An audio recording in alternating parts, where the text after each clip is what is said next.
She wouldn't understand it anyway. That's the sentence my daughter said to the branch manager at First Superior Bank, standing 3 feet from me, as if I were a coat rack instead of the woman who taught her to balance a checkbook when she was 9 years old. My name is Margaret Halloran. Everyone who's ever mattered to me calls me Margot. I am 74 years old, and for 31 years I worked as a bookkeeper for 3 different companies in Duluth, Minnesota, closing ledgers to the penny long before anyone had heard of software that did it for you. I was standing in that bank lobby holding an envelope that had just arrived at my house by certified mail, a letter the bank was required by law to send to the account holder directly, and my daughter Denise was trying to explain to a stranger in a blazer why I didn't need to open it. What she didn't know yet was that I already had. And what neither of us knew yet was that opening it would take 11 years apart at the seams, one thread at a time, until the whole thing came undone in a courtroom on the other side of winter. Before I go on, if you're the kind of person who's ever been talked over in a room you had every right to be in, welcome. This channel is for people like you and people like me, the ones who got quiet on purpose because we were saving our voice for when it would actually count. If that's you, drop a comment and tell me what room you were talked over in. I read every one. And if you want to be here for what happens next, subscribe now, because this story does not end the way my daughter thought it would. I should tell you how we got here, because none of this started with anything that looked like cruelty. It started, like most of these stories do, with love that curdled somewhere along the way without anyone noticing the exact moment it happened. My husband Frank and I raised 2 children in a greenhouse on the hill above Chester Creek, the kind of house where the second stair from the top always creaked and nobody ever fixed it because it told you when the kids were sneaking down for a midnight snack. Denise was our oldest, born practical, born capable, the kind of child who alphabetized her own bookshelf at age 7 and asked for a calculator for her 9th birthday instead of a bicycle. Our son Peter came 4 years later, softer around the edges, funnier, the one who left for Seattle after college and built a life out there in software that none of us fully understood but were proud of anyway.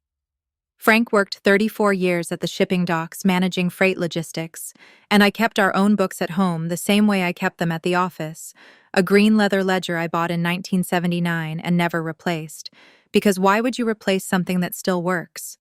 That ledger is the reason I'm telling you this story at all, so let me tell you about it properly.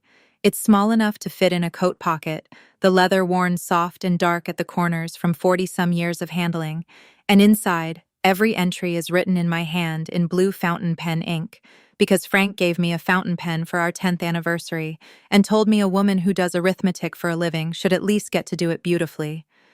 I used that pen for every entry in that ledger until the day my hand started shaking too much to trust it near numbers that mattered. I still get to decide, I used to say to Frank whenever he'd tease me about doing sums by hand instead of letting the bank's computer do it. I still get to decide. It became something of a joke between us, and then, after he passed, it became something closer to a promise I made to myself. Frank died 11 years ago this past March.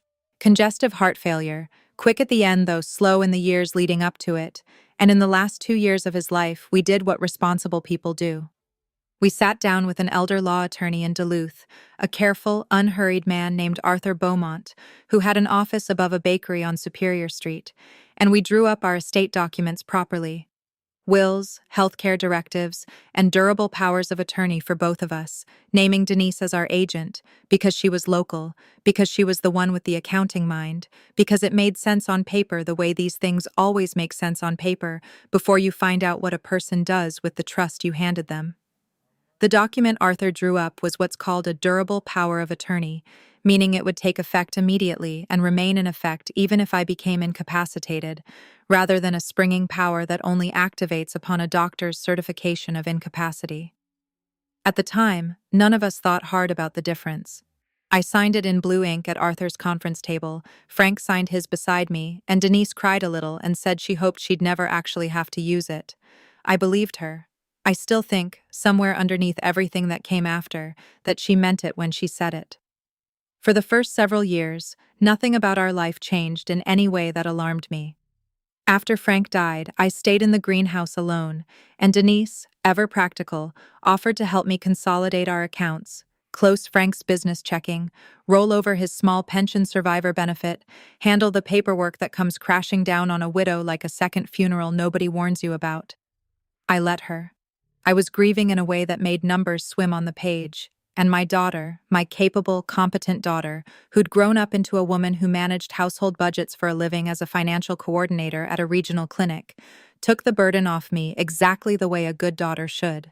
She added her name to my checking account as an authorized signer, which felt sensible at the time, a convenience for emergencies, nothing more. The first small overreach, the one I should have noticed and didn't, came about 18 months after Frank died. I wanted to send Peter's daughter, my only grandchild, $1,000 for her first semester at the University of Washington, out of my own savings account, the one separate from checking, the one that had been mine and mine alone even during my marriage, money I'd saved from freelance bookkeeping work I did on the side for small businesses around town. When I mentioned it to Denise, she said she'd already taken care of moving some funds around that quarter to simplify things, and that gift would come out of what she called the family account instead, and it would look cleaner that way for tax purposes. I didn't argue. It sounded reasonable. I didn't ask to see the account. I trusted the woman I'd raised, and trust, I've come to understand, is the exact door abuse always walks through, because it never has to break anything to get inside. That was the beginning, though I didn't know it yet, of 11 years during which my daughter managed my finances almost entirely in secret, using a document I'd signed to protect myself in an emergency that hadn't happened, to instead quietly build a wall between me and my own money, brick by reasonable-sounding brick, until the day a letter arrived that the bank, by law, had to send to me and only me. I think it's worth telling you what those years actually looked like from the inside, because from the outside, I imagine it looked like nothing at all, and that's exactly how these things survive as long as they do. I still lived in the greenhouse on the hill. I still drove myself to church on Sundays and to the Y 3 mornings a week for water aerobics with a group of women who'd been doing the same class together since Reagan was president. I still hosted Christmas, still made the pot roast, still sent birthday cards with a $5 bill folded inside for my grandson the way I had since he was small. Nothing about my life looked like a woman being managed. That was the design of it, whether Denise ever consciously called it a design or not. As long as the surface stayed calm, nobody, not the neighbors, not my sister before she passed, not even Peter 3 time zones away, had any reason to look underneath it. My son called every Sunday evening, faithfully, and we talked about his daughter's soccer schedule and the Seattle weather, and never once, in 11 years, did I think to mention my bank statements, because why would you mention something you didn't know was missing? Denise, for her part, managed the appearance of stewardship as carefully as she managed the money itself. She'd bring over folders at Christmas, thin manila things with a few printed pages inside, an annual summary she called it, numbers that always landed close enough to what I expected that I never had reason to dig further. She'd point out, cheerfully, how well my modest investments were doing, how she'd found a better interest rate here, consolidated an old CD there, and I'd nod, grateful, the way you're grateful to anyone who takes a burden off your hands you didn't especially want to carry in the first place. I think now that this is the cruelest part of how it worked. She didn't have to lie to me very often. She mostly just had to manage what I saw and let my own trust do the rest of the work for her. Now let me tell you what that letter was and what it set into motion, because this is the part where you'll start to understand what powerlessness actually feels like when it wears the face of someone who loves you. The first cracks showed themselves in ordinary ways, the way water finds its way into a foundation years before anyone notices the wall bowing. My monthly bank statements had stopped arriving in my mailbox sometime around year 3, and when I'd asked Denise about it, she told me she'd switched everything to paperless to reduce clutter and to make it easier for her to keep track of things during tax season, since she was the one filing on my behalf now that things had gotten complicated. I remember nodding along, the way you nod along when your accountant daughter tells you something sounds sensible, because who was I to question a woman who did this professionally, who had a framed certificate in financial coordination on her office wall, who spoke about amortization schedules the way other people talk about the weather. But a bookkeeper's instincts don't retire just because you do. I started keeping my own shadow ledger again, the green one, jotting down what I remembered spending in cash, what Social Security deposited, what I thought my modest investment account should be earning, comparing it in my head against what came out when Denise handed me a spending allowance each month, cash in an envelope, $300, which she called my walking around money. I told myself the discrepancies I noticed were my own memory failing me. I was 71, 72, and every time I mentioned a number that didn't add up, Denise had an answer ready so fast it should have alarmed me on its own. Property taxes went up. The furnace needed a new part. She'd moved some funds into something called a managed account for better returns. Each explanation was plausible enough on its own. It was only the sheer volume of them, stacked one against another over years, that should have told me something was deeply wrong, and eventually did.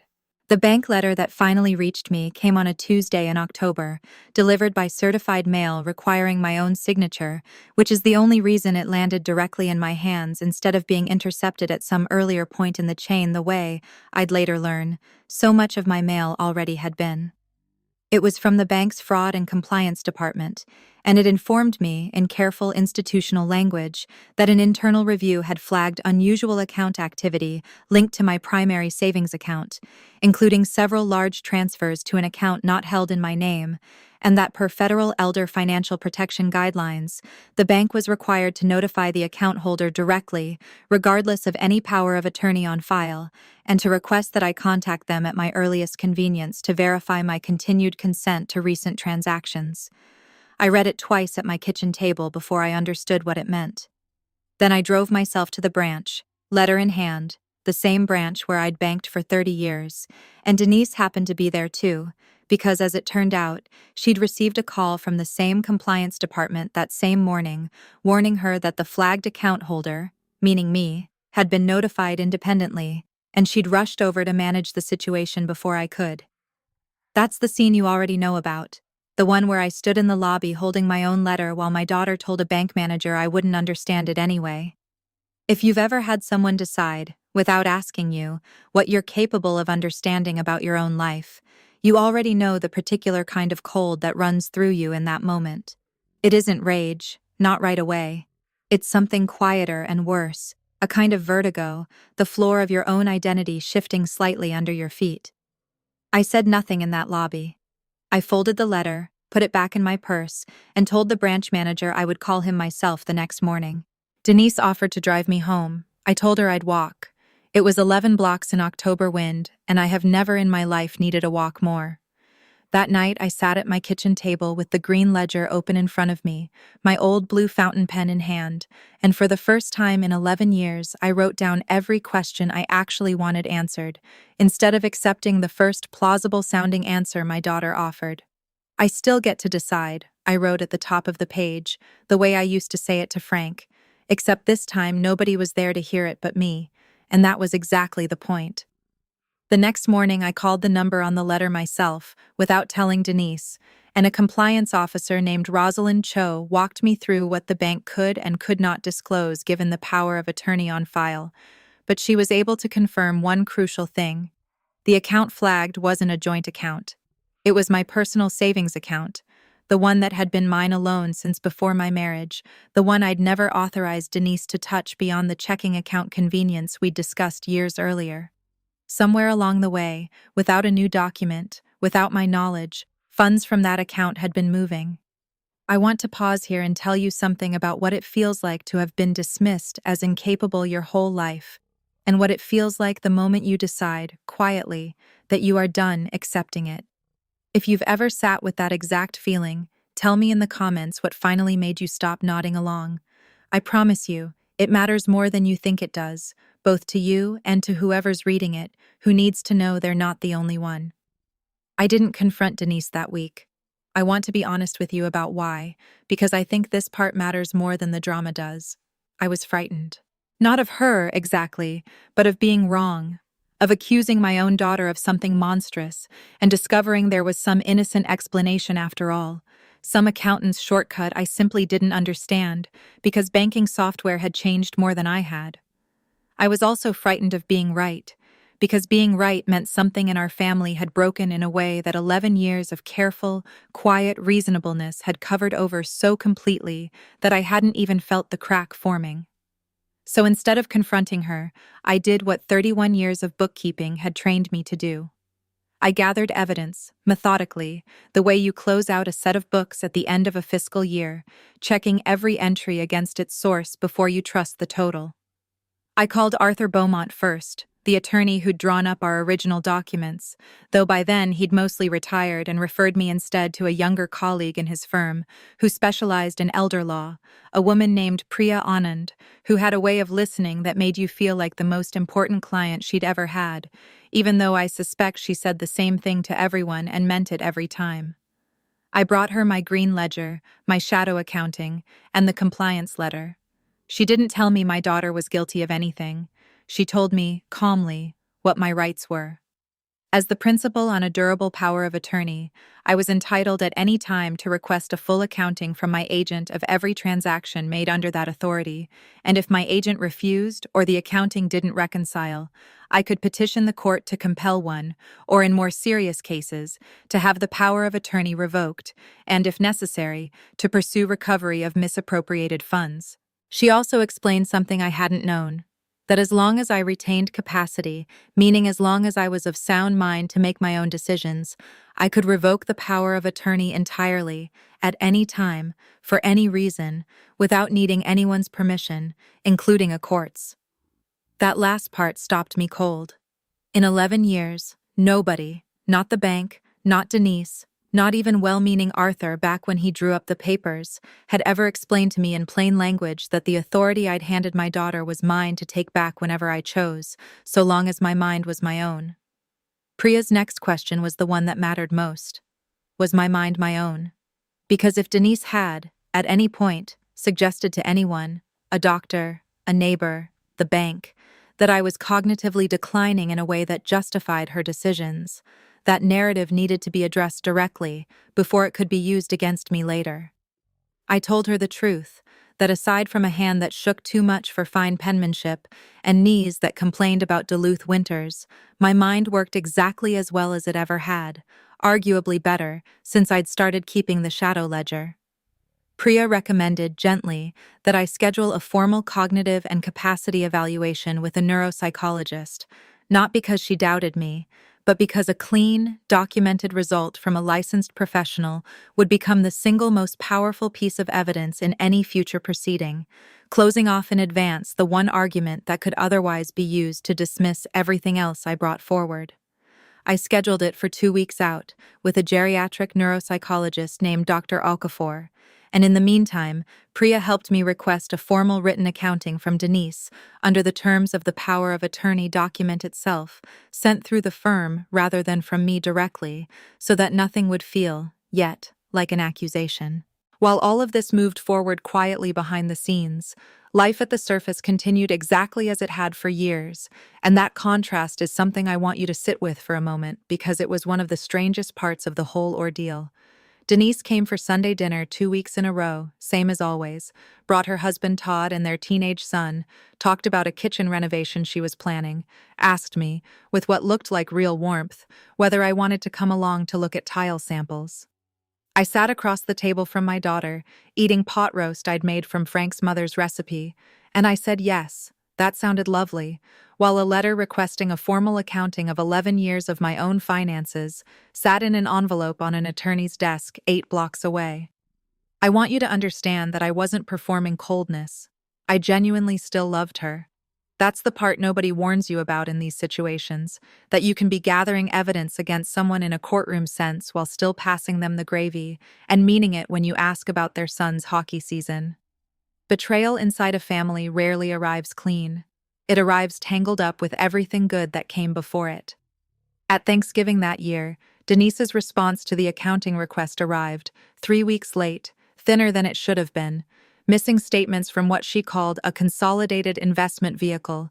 She'd moved a portion of my savings into 4 years earlier, an account I had never heard of and never signed anything to authorize, at least not that I remembered signing.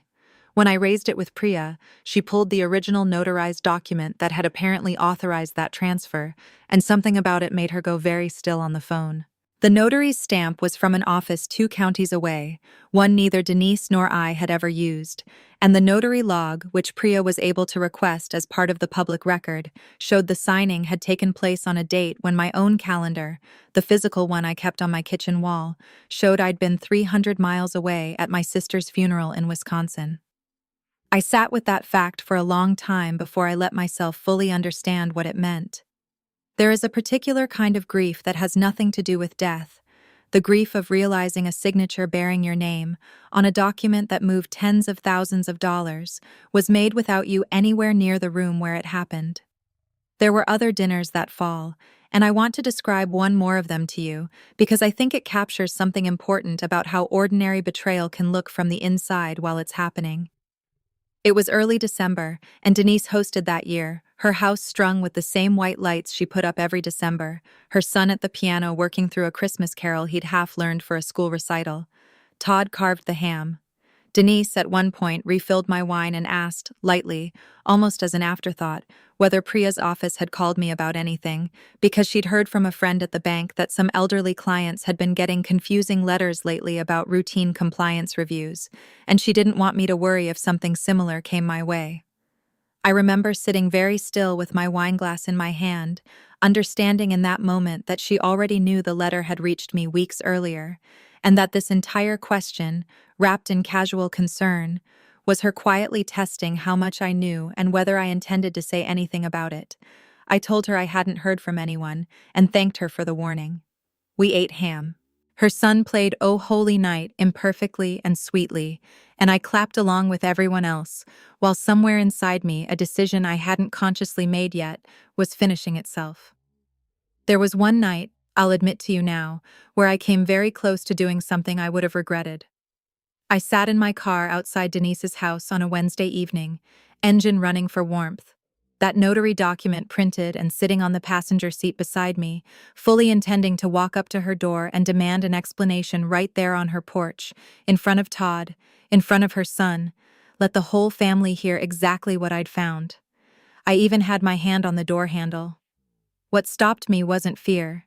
It was something Priya had said to me days earlier, almost in passing, that anything I said outside of a documented, controlled setting could be twisted later, framed as an unstable elderly woman making wild accusations at her daughter's front door, and that the version of this story that would actually protect me and protect my grandson from watching his mother get ambushed on her own porch was the slow version, the one built entirely on paper that couldn't lie the way people sometimes do under pressure.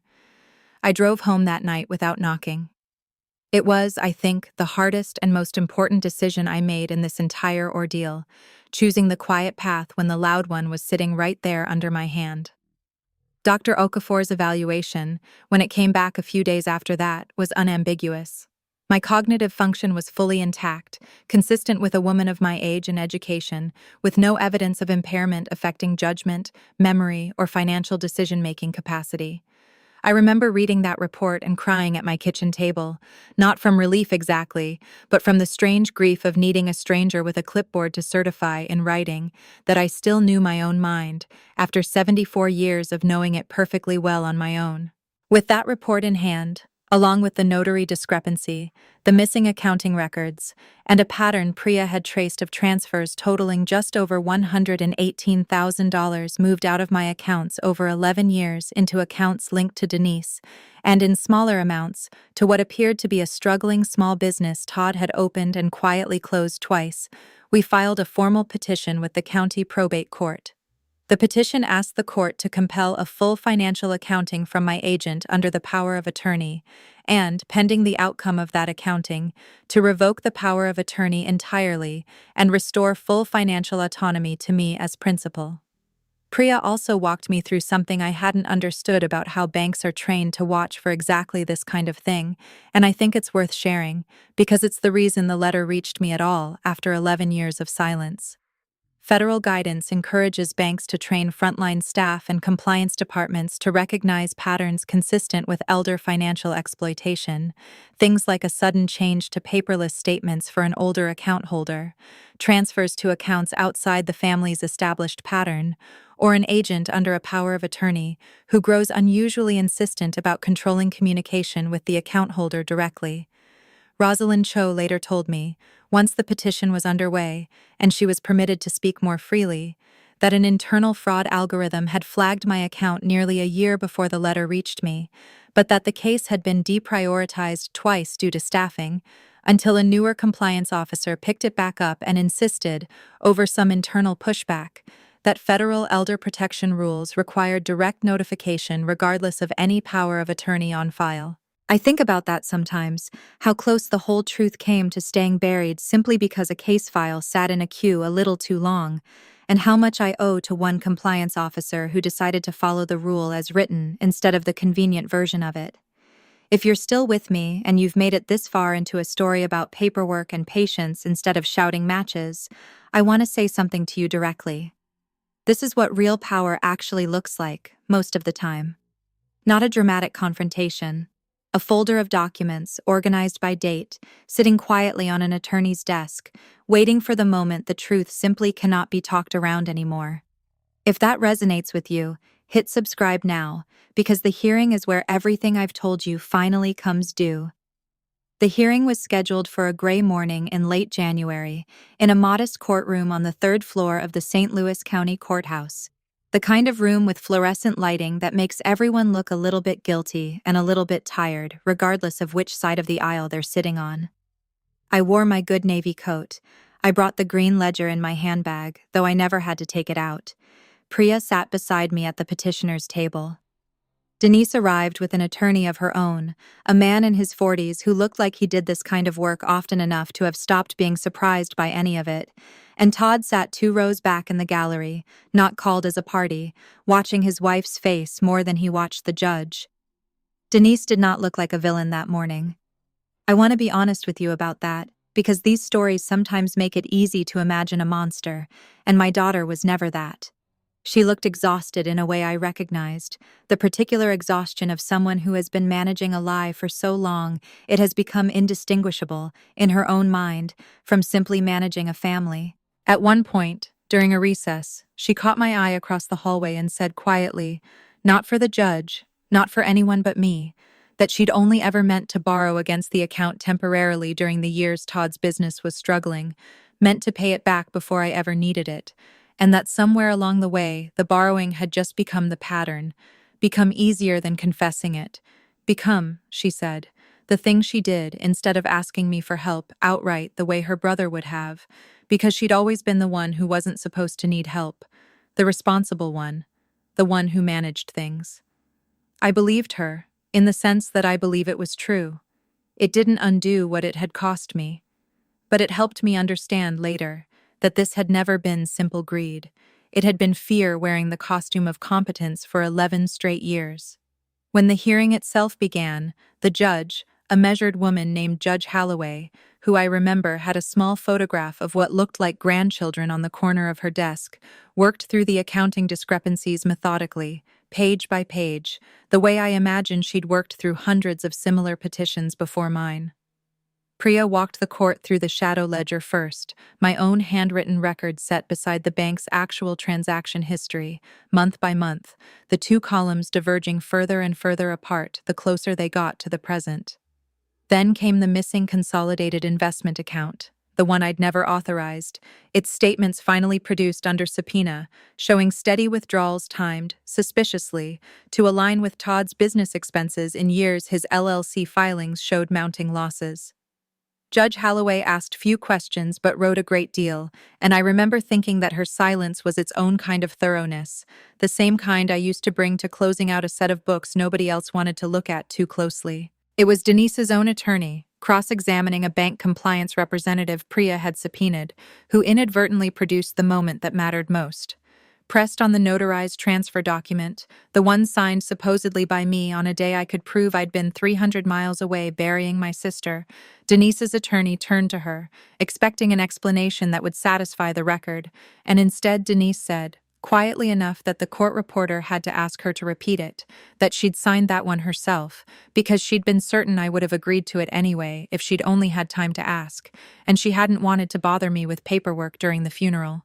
She wouldn't understand it anyway, she'd said to a bank manager in October, standing 3 feet from me.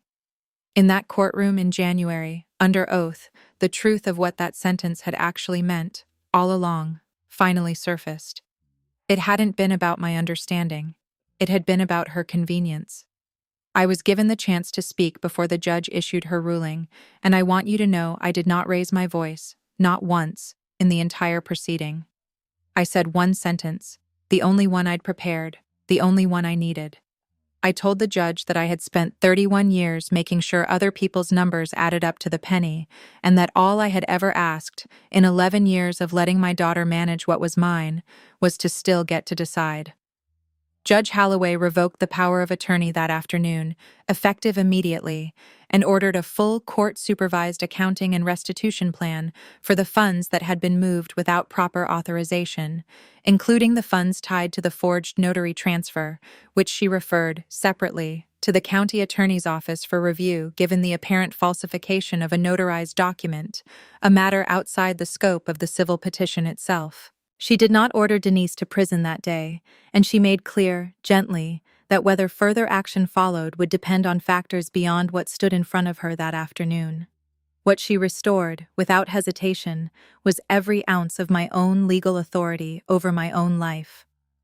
Outside the courtroom that afternoon, in the marble hallway with its echoing footsteps and its rows of hard wooden benches, Denise sat alone for a while before Todd came to find her, and I watched my daughter, 47 years old, put her face in her hands the way she used to when she was small and had broken something she couldn't fix by herself. I didn't go to her.